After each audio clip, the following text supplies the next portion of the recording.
Today,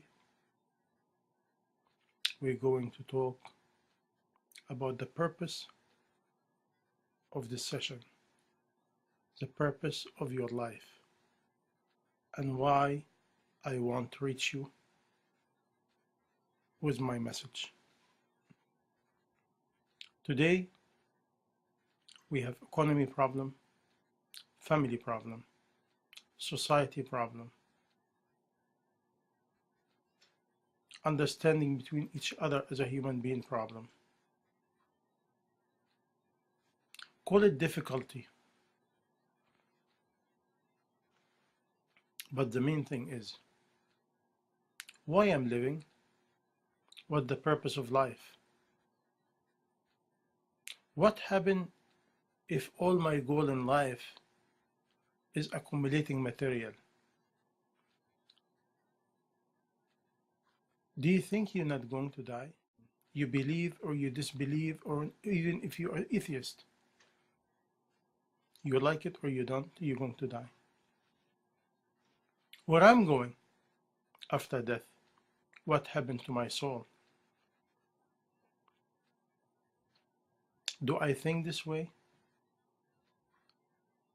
Do I think about the journey of my soul after death? What about gaining happiness in this life and hereafter? How I gain happiness? How I gain tranquility? How I gain success?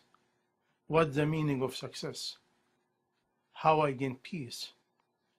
And if you think life will go always the way you like, forgive me, you misunderstand. Day and night, cold and hot, the four seasons, rain, cloud, humidity, dry,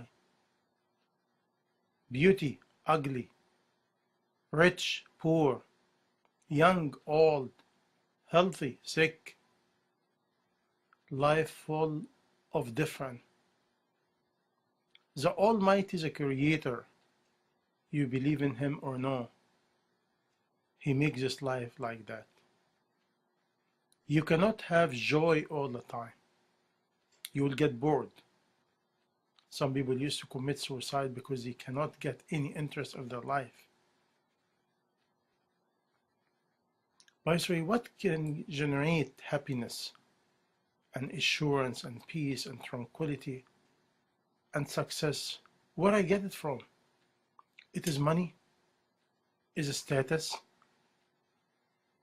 is prestige, is competition, is fame. What is it? We know for a fact, when a person dies, he will not take anything with him. We know that for a fact. And he's not coming back, he or she.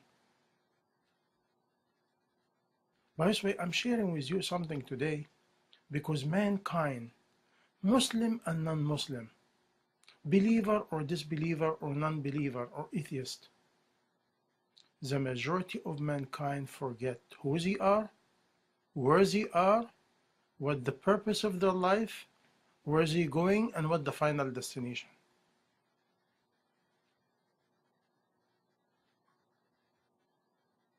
"35 years ago, I was a part of a member of a group just to bury a dead person. And one after another, and it was cold. We buried the person, everybody left. And something hit me. The person alone. Wife is gone, money is gone, kids is gone, friend is gone, family is gone, and he's lonely. He has nobody with him. This reality. At this day I said to myself, who is with him? Who can help him? Where he's going? What happened to his soul?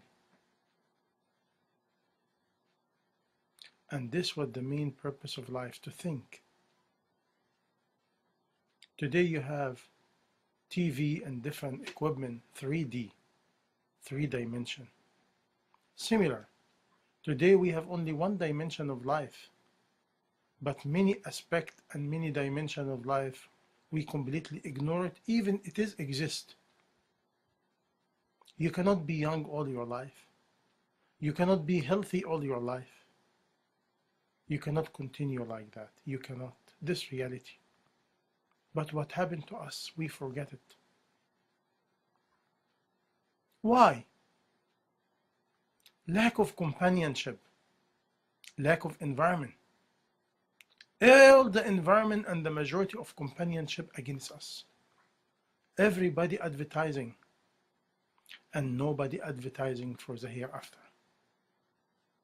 And even the Muslim, or those who call themselves Muslim, with all the rituals they have, with all the belief in their tongue, their action is the same, material life. We bury the dead, but we do not gain wisdom from it. We see calamity after calamity, crisis after crisis, and we see, is all this crisis done by itself?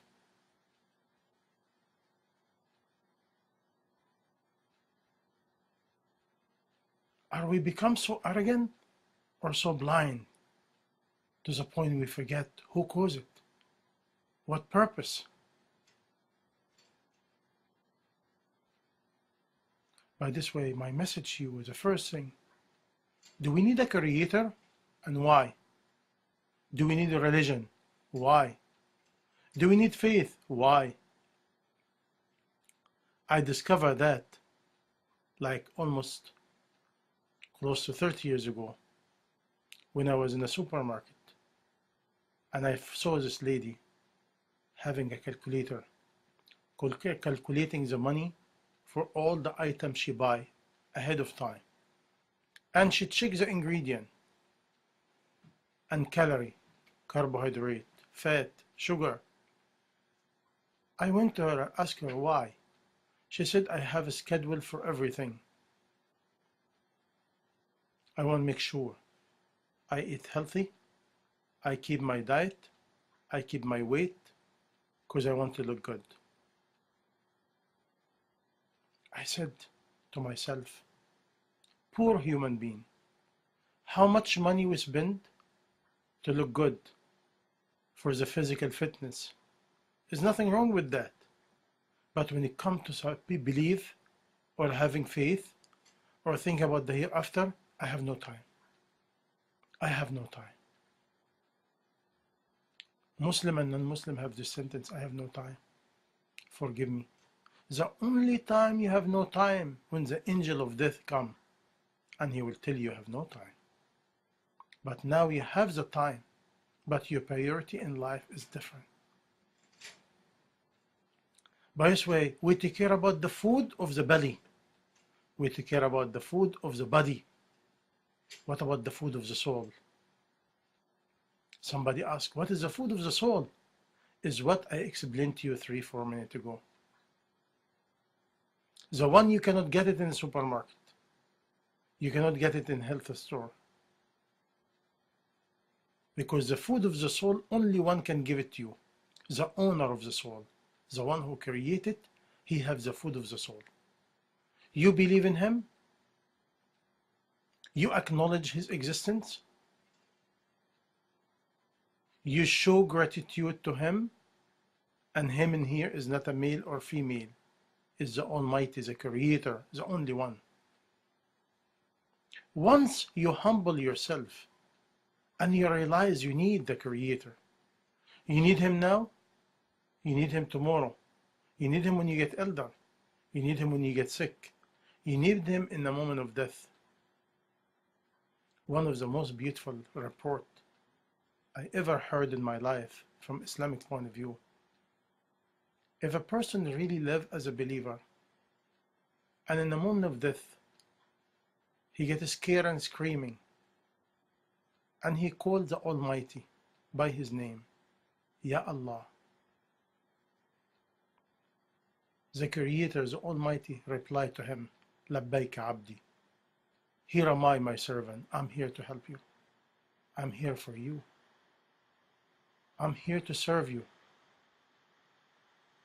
Nobody can do it. Only Creator can do it. Now, what do you want? You can accumulate all the material. You can have all the family. But when the moment of death comes, there's reality.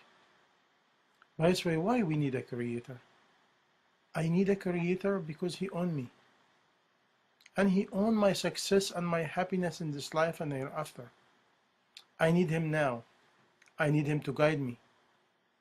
I need Him to give me the light. I need Him to give me the map. How to maneuver in this earth. I need Him to give me the vision, the wisdom, the ability to be a role model, to leave a legacy. When I die, somebody will cry for me. And when I met Him, I tell Him, I try. This is the first step for a Muslim and non-Muslim. To remember, you are here for a trial. You're here as a traveler. You're not staying. You're not a resident. You're leaving. And it's just a trial and a period of examination, and will pass. And in the moment of death, you will go to the grave with the luggage. You the only one. You fill it up. You fill it up by your own hand.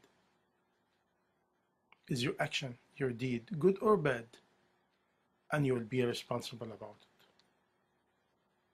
Now, for a Muslim, are we a Muslim? Are we really surrender and submit to the will of the Almighty? Do we understand the message and the purpose of the message? And if you're not a Muslim, try to figure out what these people believe, what they want, who they are. And it's very simple. We believe in the Almighty, the only one. And we try to acknowledge His existence, show gratitude, worship Him the best of our ability, according to His teaching, the one who revealed it to His last prophet. We try to educate ourselves about His map, His divine message, the Quran, and we can go argue about the existence of all this, but this is your business. The way we take care about all the detail in our life and make an effort. The effort to check if my diet is right. The effort to check if my clothing is the one I like. Is your faith is not important to you? Is your soul is not important to you? Is the journey of your soul and where you're going is not important to you? Are your success in this life and hereafter is not important to you? Is the food of the soul, the one everybody looking for, is not important to you? He's the only one. The one He created you, and He created your soul and merged it to your body.